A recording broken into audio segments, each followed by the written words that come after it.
Bismillahirrahmanirrahim. Assalamualaikum warahmatullahi wabarakatuh. Hamdan wa syukran lillah, salatan wassalaman ala rasulillah, amma ba'd. Rabbi shrah li sadri wa yassir li amri wahlul 'uqdatam min lisani yafqahu qawli. Selamat pagi anak-anakku semuanya. Apa kabarnya hari ini? Mudah-mudahan kamu semuanya senantiasa ada dalam kondisi yang sehat. Mudah-mudahan kamu semuanya selalu ada dalam suasana yang gembira, suasana yang menyenangkan di rumahnya masing-masing. Apa kabar juga ayah bunda yang sedang mendampingi? Mudah-mudahan ayah bunda selalu ada dalam kesehatan, selalu ada dalam keselamatan, selalu diberikan kesabaran dalam membimbing putra-putrinya di rumah.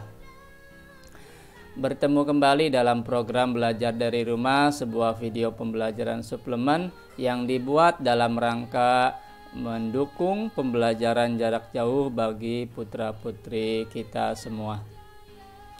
Dan masih bersama Mang Guru Mumu, guru yang akan membersamai kamu dalam video pembelajaran suplemen ini melalui pembelajaran jarak jauh. Anak-anakku semuanya dan ayah bunda, hari ini kita akan melanjutkan pembelajaran kita yang terdahulu. Kita sudah masuk di tema 3, makanan sehat, subtema 2, dan kita sudah beranjak ke pembelajaran 5 dan 6. Anak-anakku semuanya, sebelum kita belajar, silahkan disiapkan segala jenis kebutuhan belajarnya, mulai dari buku, alat tulis, ya, dan yang lainnya silahkan disiapkan. Karena hari ini kita akan belajar sesuatu hal yang menarik dan juga penting, ya, penting, sehingga perlu anak-anakku semuanya siapkan catatan dan lain sebagainya. Baik anak-anakku semuanya, sesuai dengan tema pada pagi hari ini yaitu makanan sehat. Hari ini kita akan melanjutkan setelah kemarin kita belajar di pembelajaran 1 dan 2, kemudian pembelajaran 3 dan 4. Bagi anak-anakku semuanya yang belum menonton video pembelajaran Bapak sebelumnya, silahkan ditonton dulu, dilihat dulu supaya video pembelajaran yang kamu saksikan itu nyambung dari video pembelajaran sebelumnya, supaya pengetahuan yang kamu dapatkan itu berurutan, terkonstruksi dengan baik, terbangun dengan baik, dan menghasilkan suatu bangunan pengetahuan yang utuh tentunya, ya. Baik anak-anakku semuanya, mari kita berdoa terlebih dahulu, memohon kepada Tuhan Yang Maha Esa, berdoa sesuai agama dan kepercayaannya masing-masing. Kita berdoa semoga apa yang akan kita laksanakan pada pagi hari ini dapat ridho dari Allah Subhanahu wa Ta'ala. Semoga apa yang kita niatkan pada pagi hari ini diberikan kelancaran dalam prosesnya, kemudian mendapatkan hasil yang maksimal, hasil yang terbaik, ya. Itu anak-anakku semuanya, materi pembelajaran kita pada pagi hari ini yaitu ada 3 poin yang akan kita pelajari bersama. Yang pertama adalah masih tentang gangguan sistem pencernaan. Anak-anakku semuanya, setelah kemarin kita belajar beberapa jenis penyakit yang mengganggu sistem pencernaan manusia. Nah, hari ini kita akan mereview, ya, lebih fokus pada penyebab dari gangguan sistem pencernaan secara umum. Kita akan rangkum kembali apa sih penyebabnya, ya. Ini penting dalam rangka kamu menentukan sikap kamu supaya tidak terjangkit dengan penyakit yang mengganggu organ pencernaan. Kemudian kita masih juga akan belajar mengenai iklan dan keberagaman budaya. Nah, ini akan kita pelajari pada pagi hari ini. Mudah-mudahan anak-anakku semuanya siap ya. Mari kita bismillah terlebih dahulu. Bismillahirrahmanirrahim. Baik anak-anakku semuanya, kita masuk ke materi yang pertama, yaitu gangguan sistem pencernaan. Kemarin kita sudah belajar penyakit MAH, penyakit diare, sembelit ya, itu yang sudah kita pelajari bersama. Nah, 3 jenis penyakit tadi yang Bapak sebutkan adalah penyakit-penyakit yang mengganggu sistem pencernaan pada manusia. Nah, beberapa penyakit yang tadi Bapak sebutkan dan penyakit yang lainnya tentu ya, ini disebabkan karena beberapa hal ya. Ada penyebab yang bisa mengganggu sistem pencernaan pada manusia. Di sini setidaknya ada 5 penyebab dari penyakit-penyakit yang bisa mengganggu sistem pencernaan. Kenapa hal ini penting disampaikan? Ini penting dalam rangka kita mencegah ya, karena ada peribahasa mencegah itu lebih baik daripada mengobati anak-anakku semuanya. Oke ya, kita cegah supaya kita tidak terjangkit oleh penyakit-penyakit ini, oleh gangguan-gangguan pada sistem pencernaan. Maka supaya bisa mencegahnya, kita harus tahu terlebih dahulu apa penyebabnya. Apa sih yang menyebabkan datangnya penyakit tersebut? Kita cari tahu dulu penyebabnya. Setelah kita tahu sebabnya, nah maka kita bisa menghindarinya anak-anakku semuanya ya. Kita hindari hal-hal semacam ini.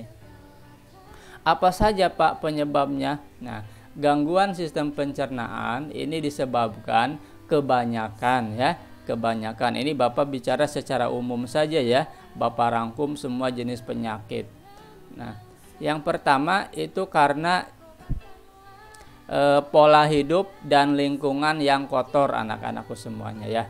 Nah, pola hidup tidak bersih, kemudian lingkungan yang kotor, ini bisa menyebabkan datangnya penyakit. Kenapa Pak? Pola hidup yang tidak bersih dan lingkungan yang kotor bisa menyebabkan penyakit. Contohnya, kamu malas cuci tangan.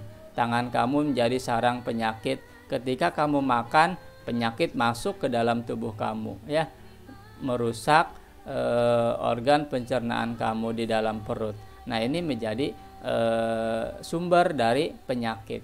Kemudian lingkungan yang kotor, malas membersihkan rumah, malas menyapu halaman sehingga banyak sampah di halaman rumah ya, banyak lalat. Nah, lalatnya hinggap di makanan kamu, termakan oleh kamu ya. Sedangkan lalat tinggal di tempat yang kotor. Ketika lalat hinggap di atas makanan kamu, otomatis ada penyakit ya, ada bibit penyakit yang ikut menempel di makanan kamu. Kamu tidak bisa melihatnya karena memang ukurannya sangat-sangat kecil. Akhirnya kamu makan, termakan oleh kamu dan berkembang biak di dalam perut kamu. Sakitlah perut kamu. Oke, seperti itu ya. Nah, jadi jagalah kebersihan diri, jagalah kebersihan lingkungan di sekitar kamu. Oke. Nah, pola hidup yang bersih dan sehat ini bisa menghindarkan kita dari berbagai macam jenis penyakit, termasuk penyakit COVID-19 yang sekarang sedang merebak ya. Kita coba hindari dengan berperilaku hidup bersih dan sehat. Seperti apa perilaku hidup bersih dan sehat? Nah, sudah sering dijelaskan melalui media sosial, melalui iklan layanan masyarakat ya. Nah, nanti akan kita pelajari nih iklan layanan masyarakat. Nah, pemerintah melalui iklan layanan masyarakatnya menyampaikan berbagai upaya untuk berperilaku hidup bersih dan sehat. Salah satunya adalah 3M. Apa itu 3M? Nah, yang M yang pertama, memakai masker. Nah, ini memakai masker sedang kita galakan dalam rangka mencegah penyebaran COVID-19. Jangan lupa ya, kalau kamu hendak kemanapun, pakailah masker. Lindungi diri dan orang lain dengan mengenakan masker. Ya, masker kita melindungi diri kita dan juga melindungi orang lain. Ya, siapa tahu ada virus di dalam tubuh kita. Ya, kalau kita tidak pakai masker, bisa menularkan kepada orang lain, gitu ya. Jadi masker itu mencegah kita terkena penyakit, virus, dan lain sebagainya. Itu M yang pertama. M yang kedua adalah mencuci tangan, anak-anakku semuanya. Cuci tangan setiap saat, setiap mau makan, setelah melakukan aktivitas apapun ya. Cuci tangan. Ingat, cuci tangannya jangan hanya sembarang cuci tangan, ada aturannya. Bagaimana aturan cuci tangan? Iya, cuci tangan yang baik adalah dengan menggunakan sabun ya. Kemudian yang kedua menggunakan air yang mengalir, anak-anakku semuanya ya. Airnya harus mengalir. Supaya apa? Ya supaya bersih. Kalau airnya tidak mengalir, percuma, kumannya di situ-situ saja ya. Jadi kamu gunakan sabun, lalu gunakan air yang mengalir ketika mencuci tangan kamu. Selanjutnya setelah tadi memakai masker atau menggunakan masker, yang kedua mencuci tangan, M yang ketiga apa? Menjaga jarak, anak-anakku semuanya ya. Jaga jarak aman minimal 1,5 meter sampai 2 meter ya. Jangan sampai kamu terlalu berdekatan dengan orang lain kalau kamu harus keluar rumah ya. Upayakan di rumah saja ya. Kalau tidak ada keperluan yang mendesak, nggak usahlah keluar rumah. Kalaupun terpaksa harus keluar rumah, kamu tadi gunakan protokol kesehatan, pakai masker dan jaga jarak aman dengan orang lainnya, minimal ya amannya 2 meter lah ya, 2 meter. Jangan sampai kamu terlalu dekat, apalagi berkerumun, itu tidak boleh anak-anakku ya. Itu sangat berbahaya. Kita tidak tahu siapa yang ada virusnya di dalam tubuhnya, kita tidak tahu karena kita tidak bisa melihat wujud dari virus tersebut. Maka dari itu kita pastikan aman dari virus dengan menjaga jarak aman tadi 2 meter paling dekat ya, paling dekatnya 2 meter.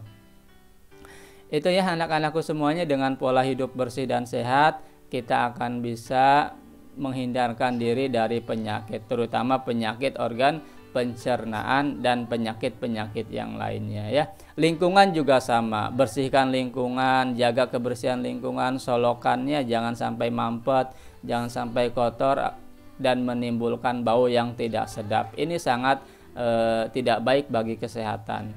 Oke, siap ya anak-anakku semuanya menjaga kebersihan diri dan lingkungan. Jangan lupa mandi nih ya, mandi pagi ya, olahraga dan lain sebagainya. Itu termasuk pola hidup bersih dan sehat ya. Kamu bangun pagi, tidurnya jangan malam ya. Tidurnya jangan kemalaman, maksimal jam 9 ya, setengah 10 malam itu sudah harus tidur ya. Jangan sampai tidur kemalaman, dan bangunnya jangan sampai kesiangan ya. Bangun subuh, sholat subuh, kemudian olahraga, sarapan dan lain sebagainya ya. Lakukan pola hidup bersih dan sehat. Untuk apa? Untuk kesehatan diri kita sendiri dan kesehatan keluarga kita. Lebih jauhnya lagi kesehatan lingkungan kita, kesehatan bangsa dan negara kita. Itu anak-anakku semuanya. Yang pertama, gangguan sistem pencernaan ini disebabkan karena pola hidup dan lingkungan yang kotor ya. Itu. Lalu yang kedua, apa yang menyebabkan gangguan pada sistem pencernaan berikutnya? Ini biasanya disebabkan karena jadwal makan yang tidak teratur. Nah, jadwal makan yang tidak teratur ini bisa mengganggu organ pencernaan manusia, organ pencernaan kita. Seperti apa penyakit yang muncul? Seperti MAH ya. Ini karena jadwal makan yang tidak teratur. Upayakan kamu berdisiplin anak-anakku. Disiplin dalam jadwal makan. Kalau biasanya sarapan jam 6 atau jam 7, ya kamu disiplinkan diri. Sarapan jam 6 atau jam 7. Lalu makan siang misalkan setiap jam 12, ya biasakan jam 12. Jangan sampai jadwalnya tidak teratur, karena ini bisa mendatangkan penyakit MAH. Itu yang kedua ya anak-anak semuanya, kita coba disiplin dalam jadwal mengatur waktu makan. Nah, bukan hanya waktu makan anak-anakku semuanya ya, waktu istirahat juga diatur, waktu bermain juga diatur ya. Waktu belajar pun diatur, jangan berlebihan belajarnya ya. Yang berlebihan itu tidak baik. Setiap yang berlebihan itu tidak baik ya. Yang biasa-biasa saja, yang sedang-sedang saja ya. Itu atur porsi belajarnya sesuai dengan kemampuan kamu. Itu yang kedua, penyebab gangguan sistem pencernaan adalah jadwal makan yang tidak teratur. Yang ketiga apa Pak? Yang ketiga, penyebab gangguan sistem pencernaan itu adalah makan atau minum sembarangan. Ya, makan atau minum sembarangan. Yang dimaksud sembarangan di sini adalah kamu tidak bisa menjaga kebersihan dari makanan tersebut. Jajan sembarangan di tempat yang kotor ya, itu makanannya tidak terbungkus. Nah, itu berarti kamu makannya sembarangan, melihat dari kondisinya. Lalu bukan hanya dari wujud makanannya harus bersih. Nah, makanannya juga harus sehat anak-anakku semuanya ya. Jadi jangan sembarangan. Makanan itu harus dipilih, harus apik, cari yang memang sehat, mengandung gizi seimbang yang dibutuhkan oleh tubuh kamu. Jangan asal makan ya, jangan asal kenyang, tapi harus betul-betul diperhitungkan kandungan gizinya seperti apa, kebutuhan tubuh kita bagaimana. Nah, harus kita perhatikan, jangan sampai kamu main makan, apapun dimakan sehingga tidak tahu kandungan gizinya. Ya, akhirnya apa yang terjadi? Ya, akhirnya kamu mengalami obesitas atau kegemukan, atau misalkan kamu mengalami malnutrisi dan lain sebagainya. Gitu ya. Perhatikan kandungan gizi makanan yang akan kamu makan, yang akan kamu konsumsi. Gitu ya, makanan atau minuman. Lalu yang berikutnya biasanya disebabkan karena makan makanan asam dan pedas yang berlebihan tentu. Bukan berarti tidak boleh makan makanan yang asam dan pedas ya anak-anakku semuanya, tapi yang wajar saja makanannya. Kalau berlebihan itu jadinya tidak baik.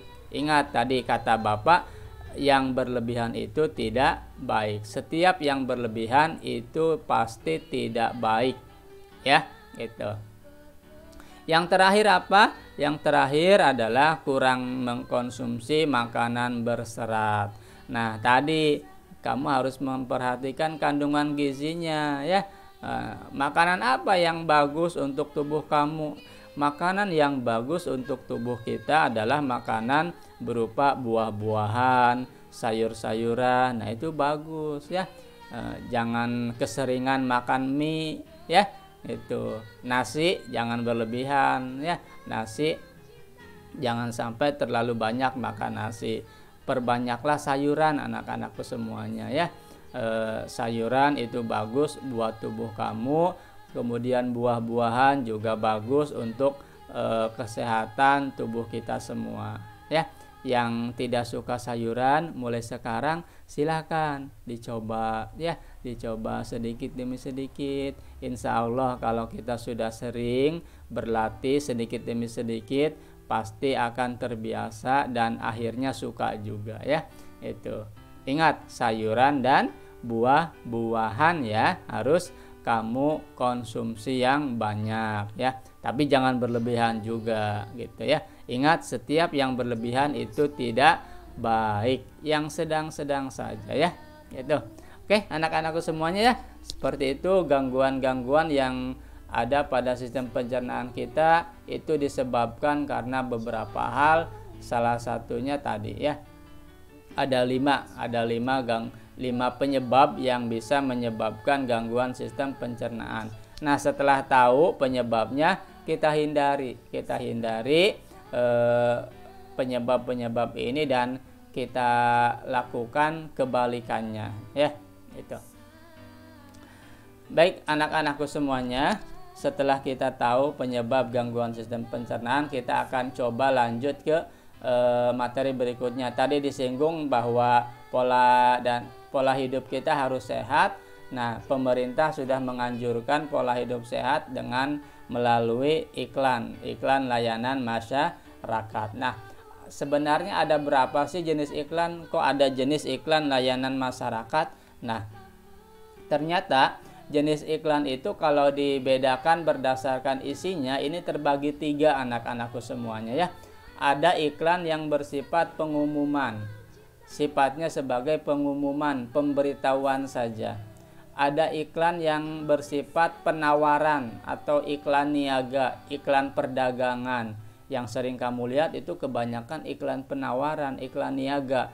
Yang ada di televisi itu iklannya semuanya kebanyakan penawaran, sangat sedikit iklan pengumuman, sangat sedikit iklan layanan masyarakat. Nah, iklan layanan masyarakat ini termasuk golongan jenis yang ketiga. Ingat ya, ada 3. Ada berapa? Ada 3. 1, iklan pengumuman. 2, iklan penawaran atau niaga. 3, iklan layanan masyarakat. Oke, iklan pengumuman ini tujuannya untuk apa? Tujuannya untuk menarik perhatian masyarakat umum mengenai suatu hal yang sifatnya pemberitahuan atau pengumuman. Jadi tidak mengharapkan masyarakat melakukan sesuatu, tidak, hanya memberitahukan saja. Contohnya apa? Contohnya misalkan iklan reuni alumni sekolah. Nah, ini hanya pengumuman saja, hanya pemberitahuan saja ya, tidak ada ajakan yang mengharapkan masyarakat semuanya ikut. Kan ini hanya untuk beberapa saja ya.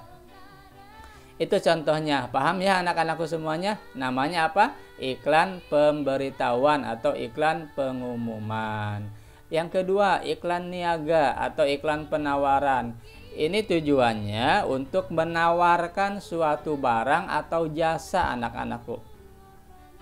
Jadi iklan ini tujuannya adalah berdagang ya, mengharapkan masyarakat membeli produk yang sedang dipasarkan.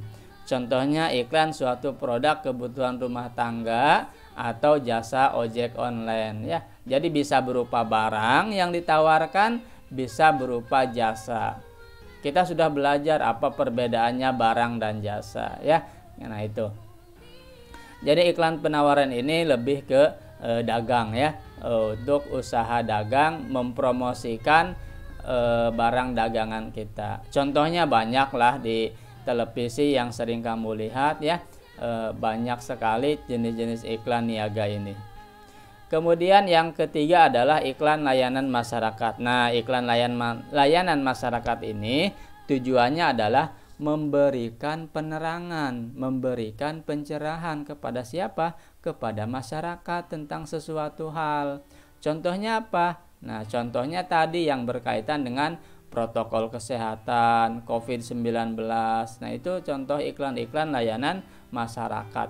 Dan biasanya iklan layanan masyarakat ini diterbitkan oleh instansi dan lembaga pemerintah. Itu ya. Jadi biasanya oleh pemerintah dikeluarkannya. Karena ini tujuannya adalah untuk memberikan pencerahan kepada masyarakat tentang sesuatu. Contohnya adalah ajakan memakai masker ya, ajakan melakukan tadi 3M. Nah, itu banyak ya, iklan layanan masyarakat juga di televisi banyak, di media sosial ada ya, banyak juga di radio juga ada ya, itu.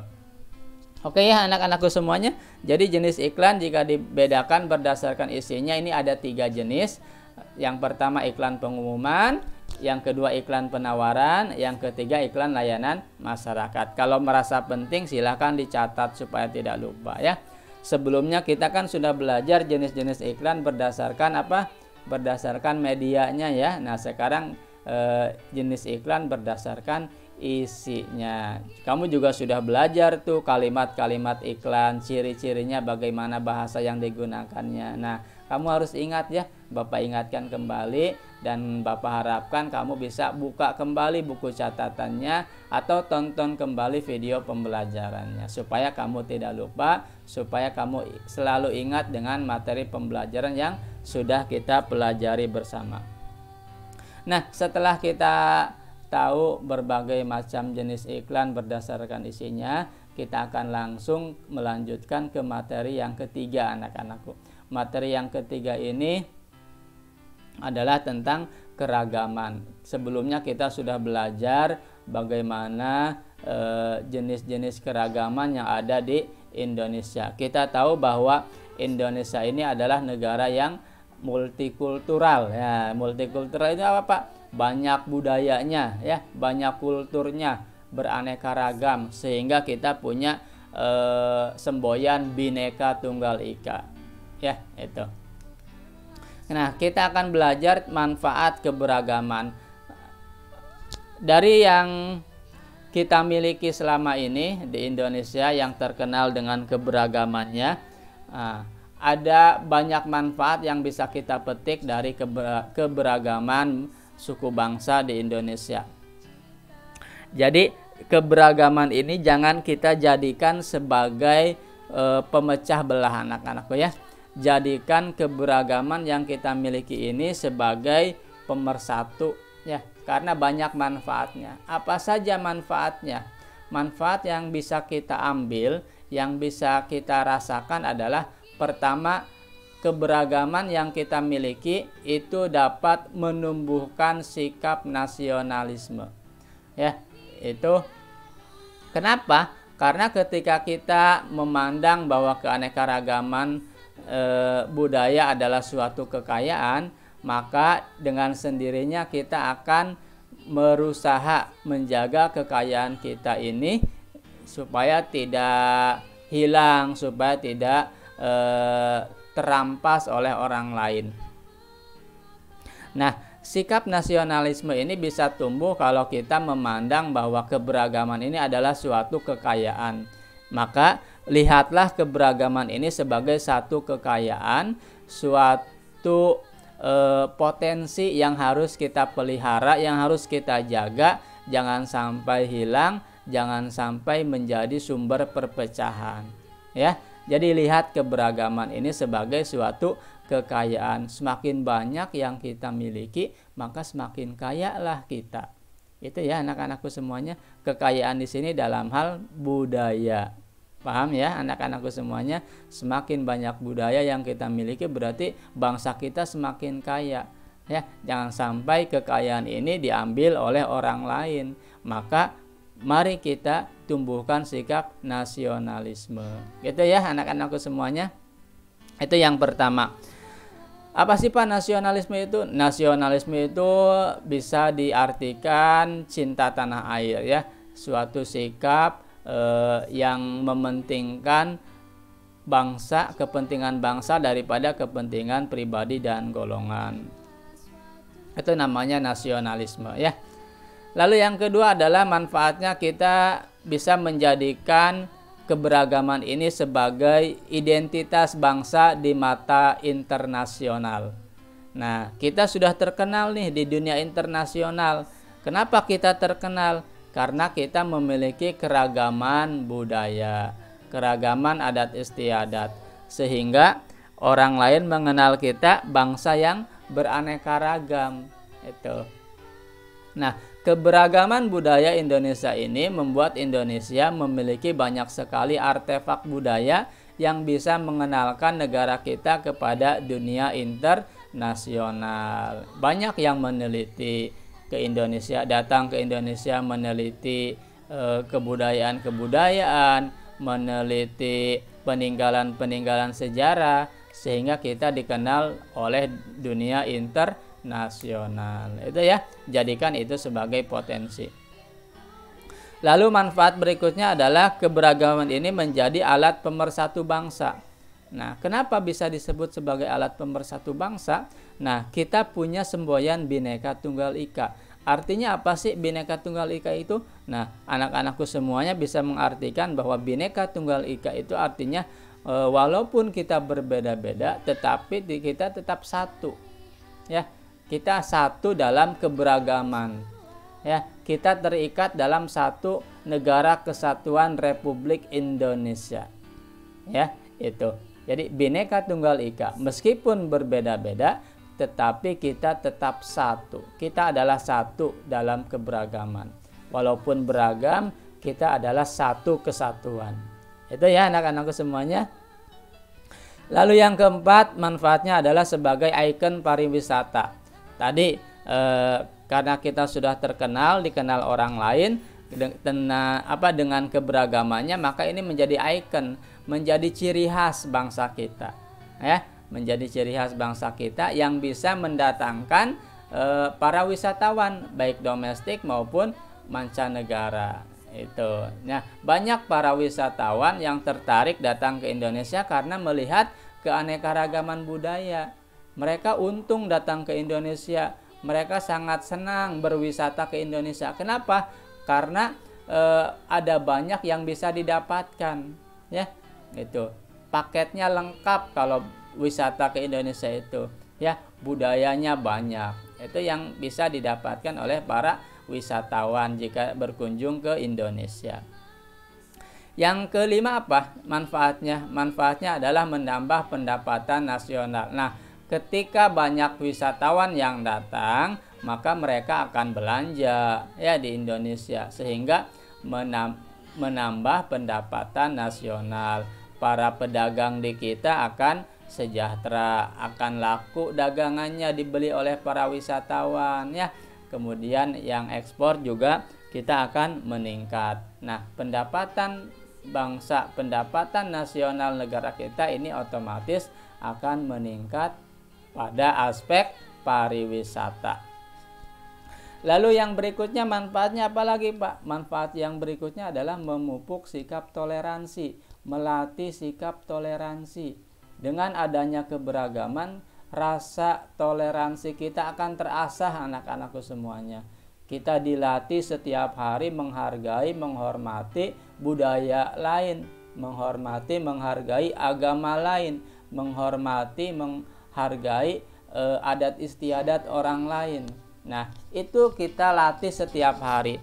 Dan karena setiap hari dilatih, maka sikap toleransi ini akan teruji, ya. Akan teruji dengan baik. Sudah tidak diragukan lagi sikap toleransi bangsa Indonesia. Masyarakat Indonesia itu sangat toleran, sangat menghargai, sangat menghormati perbedaan. Maka alhamdulillah ya, ada banyak keberagaman di negara kita. Kita memiliki banyak kebudayaan. Alhamdulillah. Ini bisa melatih kita untuk bersikap toleransi, menghargai, menghormati orang lain. Toleransi itu berarti sikap menghormati, menghargai keberagaman. Itu ya anak-anakku semuanya. Jangan sampai kita memaksakan budaya kita sendiri, kita mengunggulkan budaya kita sendiri dan menjelekkan budaya orang lain. Itu nggak boleh. Ya, kita harus menghormati, menghargai, atau istilahnya bertoleransi. Ya, kita harus menjadi insan yang toleran, harus menjadi manusia yang toleran, yang menghargai, menghormati orang lain, baik itu dirinya ataupun budayanya. Itu ya anak-anakku semuanya. Lalu yang terakhir, manfaat dari keberagaman ini adalah menjadi sumber pengetahuan bagi dunia. Tadi sudah disebutkan, banyak yang meneliti datang ke Indonesia untuk belajar, mempelajari berbagai jenis pengetahuan, terutama budaya, peninggalan sejarah, ya. Kemudian keunikan-keunikan yang ada di Indonesia itu dipelajari. Nah, ini bisa menjadi sumber pengetahuan bagi dunia. Nah, itu ya anak-anakku semuanya beberapa manfaat yang bisa kita rasakan ketika kita memiliki keberagaman, memiliki keanekaragaman budaya. Jadi, ingat, keanekaragaman, keberagaman budaya yang kita miliki jangan menjadi sumber pemecah belah. Justru jadikanlah itu sebagai kekuatan bagi bangsa kita untuk menjadi bangsa yang maju, bangsa yang terdepan dari bangsa-bangsa yang lainnya. Oke, siap ya menjadi generasi penerus bangsa yang hebat? Oke, siap. Semangat belajarnya. Oke. Kita lanjutkan. Setelah kita tahu manfaat keberagaman, maka kita harus tahu juga sikap menghargai keberagaman. Tadi disebutkan bahwa salah satunya adalah memupuk toleransi. Nah, apa sikap yang menunjukkan ya menghargai keberagaman? Pertama tadi toleransi, saling menghormati, saling menghargai. Yang kedua adalah tidak saling menghina anak-anakku semuanya. Nah,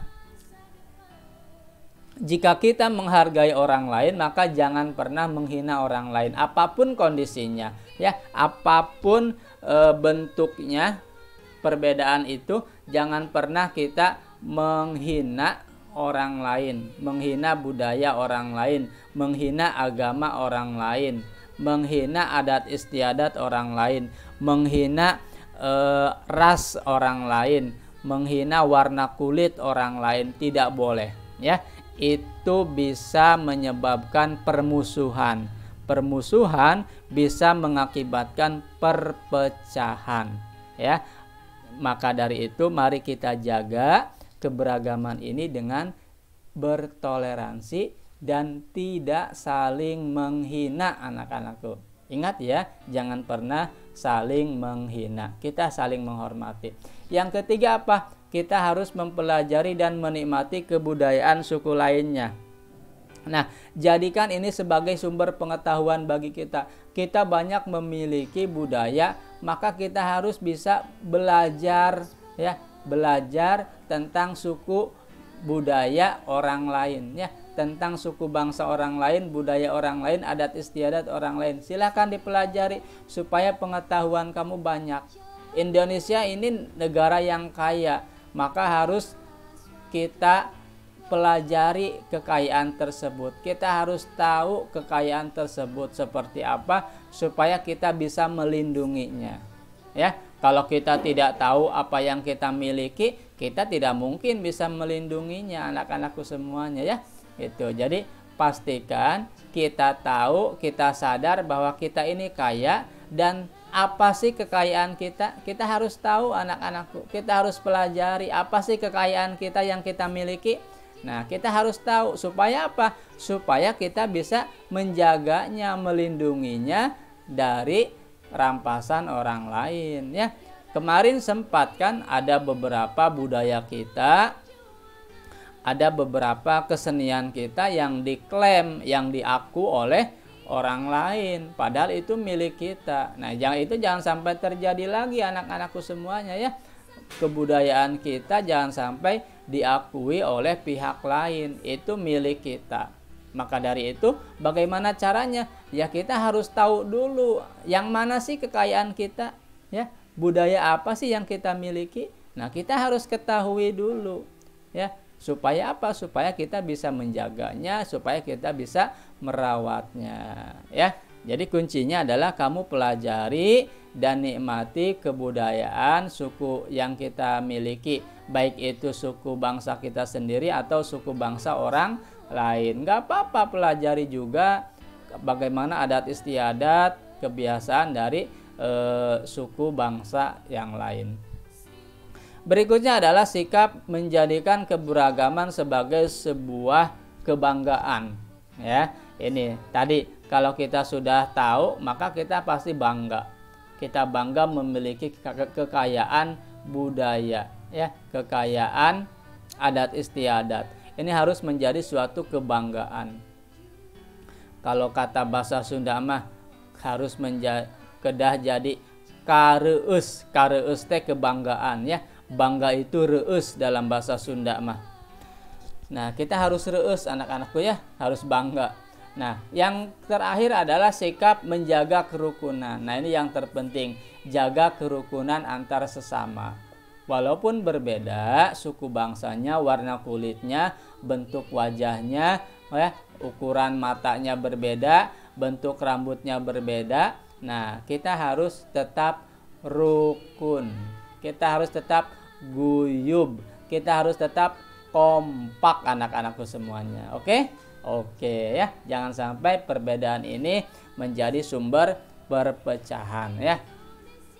Baik anak-anakku semuanya, itulah sikap yang harus kita miliki dalam rangka menghargai keberagaman supaya kita tetap menjadi bangsa yang besar, bangsa yang kuat, bangsa yang menjaga persatuan dan kesatuan dalam bingkai Negara Kesatuan Republik Indonesia.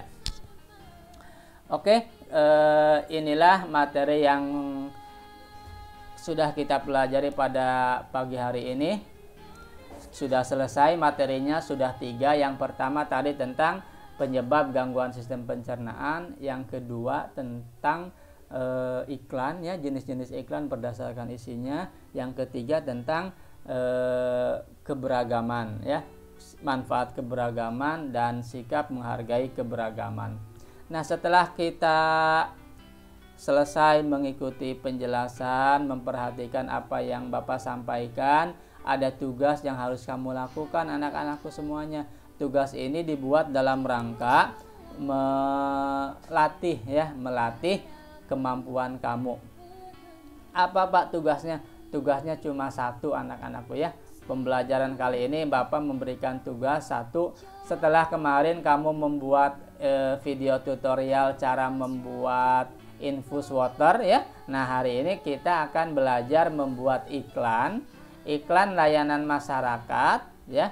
Tadi kan kita sudah belajar 3 jenis iklan. Ada salah satunya iklan layanan masyarakat. Nah, kamu buat iklan layanan masyarakat tentang 3M ya. Ingat 3M apa? Ya, yang tadi Bapak jelaskan ya. Apa? Pertama, memakai masker, mencuci tangan, dan menjaga jarak. Silahkan kamu buat iklan ya, ajakan untuk memakai masker, kamu buat ajakan untuk mencuci tangan, dan untuk menjaga jarak anak-anakku semuanya. Gampang ya? Gampang. Kamu tinggal mengajak saja. Bentuknya bagaimana Pak? Apakah video atau gambar? Nah, untuk kali ini tugas iklannya Bapak bebaskan. Kamu pilih mau dalam bentuk gambar, boleh. Mau dalam bentuk video seperti kemarin, juga silahkan. Kamu pilih ya. Mau dalam bentuk gambar boleh, mau dalam bentuk video juga boleh. Silahkan yang kira-kira mudah menurut kamu.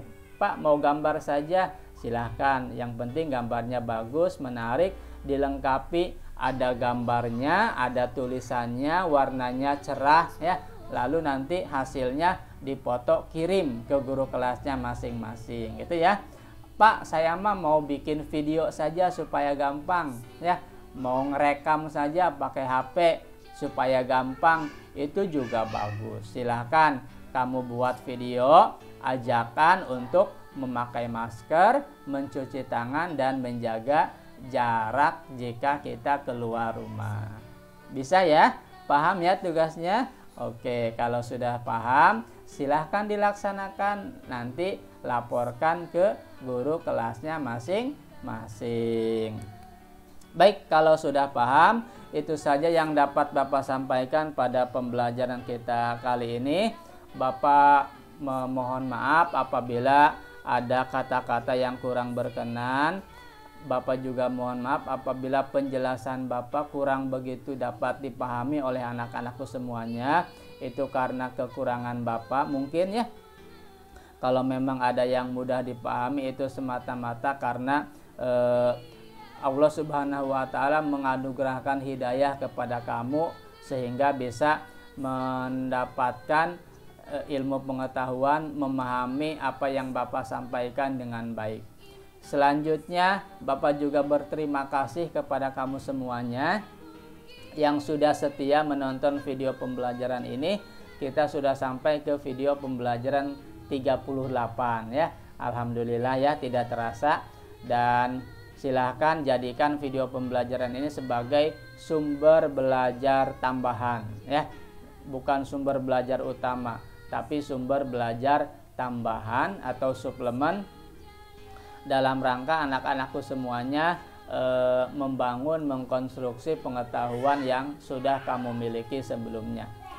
Dan tidak lupa Bapak menghimbau kepada anak-anakku semuanya supaya video pembelajaran ini bermanfaat bagi orang lain. Silahkan di-share video pembelajaran ini ya, di-share ke temannya yang belum menonton supaya bisa menikmati ya, merasakan manfaat dari video pembelajaran ini. Supaya kita semuanya bisa sama-sama tahu, bisa sama-sama pinter ya. Kalau pinternya banyakan kan enak. Dan jangan lupa di subscribe ya, yang belum subscribe dinyalakan loncengnya. Dan yang punya pertanyaan silahkan cantumkan di kolom komentar. Boleh, silahkan nanti Bapak tanggapi setiap pertanyaan yang kamu ajukan. Kemudian pesan untuk ayah bunda semuanya, silahkan terus dampingi putra putrinya belajar di rumah, jangan pernah mengeluh. Kami berdoa, kami mendoakan mudah-mudahan ayah bunda semuanya diberikan kesehatan, diberikan kesabaran yang berlipat ganda dalam rangka membina, melatih, mendampingi putra putrinya belajar. Itu saja yang dapat kami sampaikan. Mohon maaf dan terima kasih. Kami tutup dengan ucapan wallahul muwafiq ila aqwamit thoriq. Wassalamualaikum warahmatullahi wabarakatuh. Kita bertemu kembali pada video pembelajaran selanjutnya. Terima kasih.